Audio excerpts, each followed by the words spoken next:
Hi, and welcome to World of Lorecraft Hunter episode. From an early age, the Call of the Wild draws some adventurers from the comfort of their homes into the unforgiving primal world outside. Those who endure become hunters, masters of their environment. They are able to slip like ghosts through the trees and lay traps in the paths of their enemies. Hunters are stalkers in the wild, living on their knowledge of survival and skill with a bow or rifle. They are deeply in tune with nature, and some of its mightiest beasts are their allies.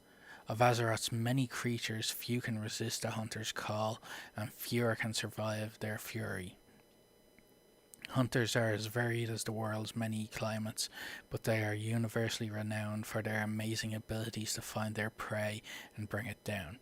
They come from any race, though certain races naturally excel at the hunter's profession. Most hunters seek to aid the balance of nature along with their druidic allies. Hunters are skilled in stealth, slipping through the woods like a ghost. Orcs of the Horde first learned the ways of the hunter from the forest trolls of Lordaeron, and Tauren have been masters of the hunt since the dawn of the world. Like the shaman, hunters call upon the spirits of the land, wind, and fire to aid them in their hunts and tasks. Their spells focus on the elements and the land. The hunter is one of the oldest classes in history. They represent a deep connection between man and beast, and the hunters of Warcraft are not merely individuals who track animals and slay them for food, but custodians of balance. They understand the natural circle of life and death, and the part they must play in maintaining it, not simply as researchers, but as active participants.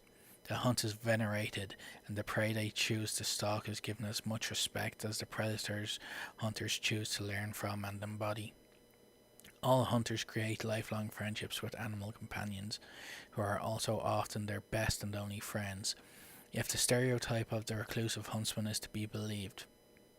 Hunters come in all shapes, forms, sizes, and specialities. Hunters are a curious mix of mysticism and rough wilderness know-how. They can learn to mystically align themselves with the aspects of various animal system, the sharp eyes of a hawk and the swiftness of a cheetah. They gift themselves with a higher resistance against the dangers of the most important thing of all in the rights of a hunter, the very wilds they live in. Hunters use magically empowered traps to maim and snare their prey. They have various shots imbued with magic or explosives to slow, poison, handicap, and disorient their targets. They can even hold their breath and slow their heartbeat to a highly infrequent, inconsequential tap to give their pursuers the impression that they are dead. That was the Hunter lore from WoWWiki. Now for Hunter weapons. Ranged fighting requires a choice between a gun, bow, or crossbow. When starting, this will depend on your race. Dwarves, Worgen, and Goblins are given guns. Draenei humans, Pandaren, and Forsaken start with crossbows, and the other races get bows. However, all hunters can still use the ranged weapons that aren't inherent to their race. In general, crossbows are relatively slow, but hit harder and are favoured for increasing burst damage, while guns are relatively fast and good for steady grinding. Bows have moderate attack speed and are favoured for sustained DPS. Guns can be crafted by engineers, but there are no craftable bows or crossbows, so most ranged upgrades will come from mob drops and quest rewards. Combat pets. Pets are the most important tools in the hands of a hunter. They serve as arrow management, additional DPS, and as tanks. The pet is essential to all specs, dealing anywhere from 10% of total damage for a marksman and survival to 50% for a beastmaster. Formerly, pets had anemic damage potential and weak AI that often made them more of a danger to a raid than an asset. But improved AI, pets now always attack from the back of a monster, and an innate 90% damage avoidance has made this no longer a concern. Many beast-type mobs can be tamed, and each offer a set of unique active skills. There are special abilities just for wolves, just for cats, etc. Hunters have a pet at level 1. These pets are based on the user's race. Night elves get a night saber, Tauren get a plane strider, goblins get a crab, etc. They are able to control the pet through various commands at level 10. Hunters can have only one active pet at a time, and 5 others out of the actual game accessible in the new Call Pet UI. The stable can house up to 50 additional pets. Traps. Hunters have 5 different types of traps available for use. Some traps are a type of crowd control, others are a source of damage, although they do not scale well to the hunter's level. Traps exist for 30 seconds, have separate 30-second cooldown categories, and a 2-second arming timer once placed. A hunter can have 1 trap of each category placed at one time. Notable hunters in World of Warcraft are Rexxar, Sylvanas Windrunner, Haldurin Brightwing, Nathanos Blightcaller, Variza Windrunner, Ilaria Windrunner, Chandra's Feathermoon, Tirathon Court, Hemet Nesingwary. Specializations are Beast Mastery, Marksmanship and Survival. Suggested professions: leatherworking and skinning, alchemy and herbalism. Cooking is good for non-combat health regeneration, provides good buff foods. First aid is good for in-combat health regen and low downtime regen.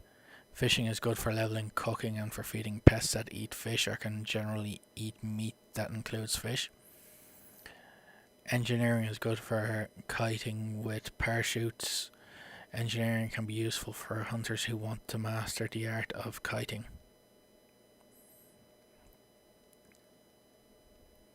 Endgame expectations for a hunter. A hunter's primary responsibility in nearly all raid encounters is to sustainably generate high DPS. They should know when to use Feigned Death to get rid of aggro before they gain more aggro than the raid's primary tank, and then continue dealing damage. Hunters will almost never be asked to trap during raids, but might be asked during 5-man groups and heroics. Trapping is a form of crowd control. This is typically done by laying down a freezing trap in front of you before the pull, then using a distracting shot to steal aggro after the tank pulls, thus making the mob run at you and into the freezing trap. Hitting the mob with a concussive shot as it comes to the trap is a good way to buy cooldown time, making it easier to retrap. The generally accepted raid symbol for this is a blue square, although it is very important to confirm this beforehand. The tank or off tank will usually be responsible for taking aggro off you when the group is ready to deal with the mob. A skilled hunter of any spec should be able to keep at least one target controlled indefinitely. It is possible to lay a trap before the pull, wait 30 seconds for the cooldown, trap a mob and then move away a small distance and lay another trap. Whenever the first trap's effect wears off, the mob will usually run for you and right into another trap. This is called chain trapping a mob. When trapping in anything heroic level and beyond, if you know misdirection will not be required on a tank in the next 30 seconds, it can be very useful to trap casters such as the spell shades in Karazhan. This is accomplished by posting the pet out of line of sight far enough away that a trap can be placed, such that the caster will have to run into it before the pet is in its range. Once the mob is trapped, the pet can be sent into combat and a new trap placed on the other side. This is also very useful, such as with spell shades when dealing with mobs that constantly resist traps, as the pet will already be tanking the mob.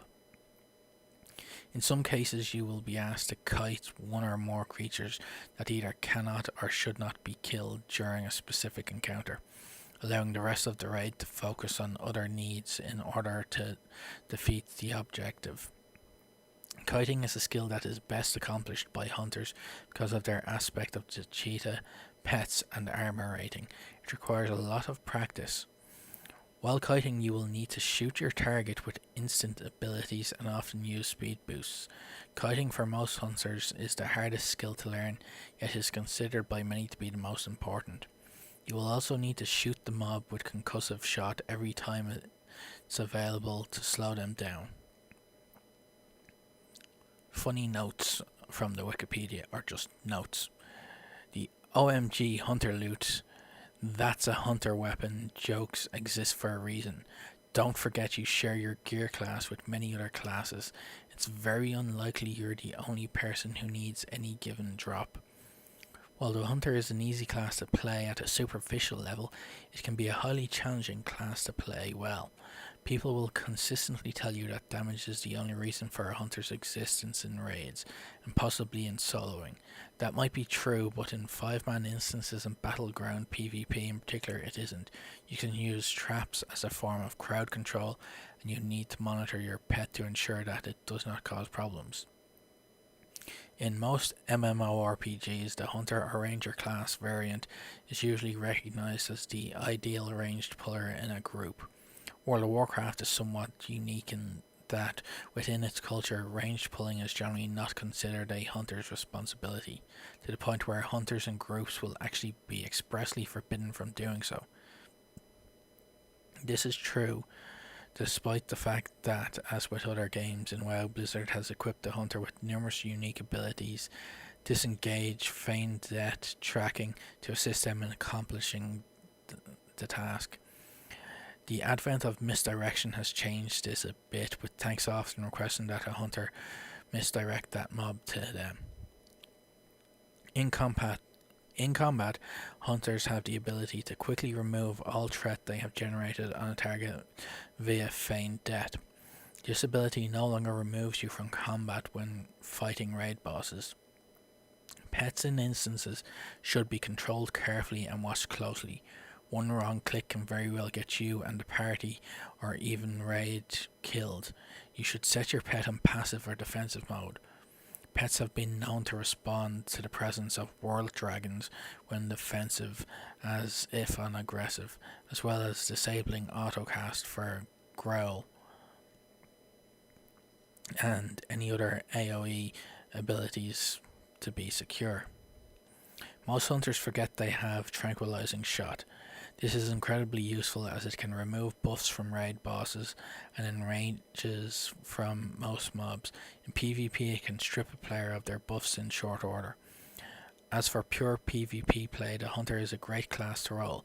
The typical spec for a hunter in battlegrounds is survival, but in arenas the hunter should be in marksman. The hunter pet should be on passive most of the time, if not all, in order to track and control its cooldowns. The hunter's role, no matter what it does, is damage, and when fully PvP geared, the hunter does a lot of it. With high damage and numerous crowd control moves, the hunter excels when played correctly. Some of the things that beginner level PvP players should work on are strafing, running sideways, and stray from backstepping, macroing some of the hunter abilities, and also staying out of the main fight at a decent range for escape. Thank you for watching this vid. As always, remember, play to game and game to play.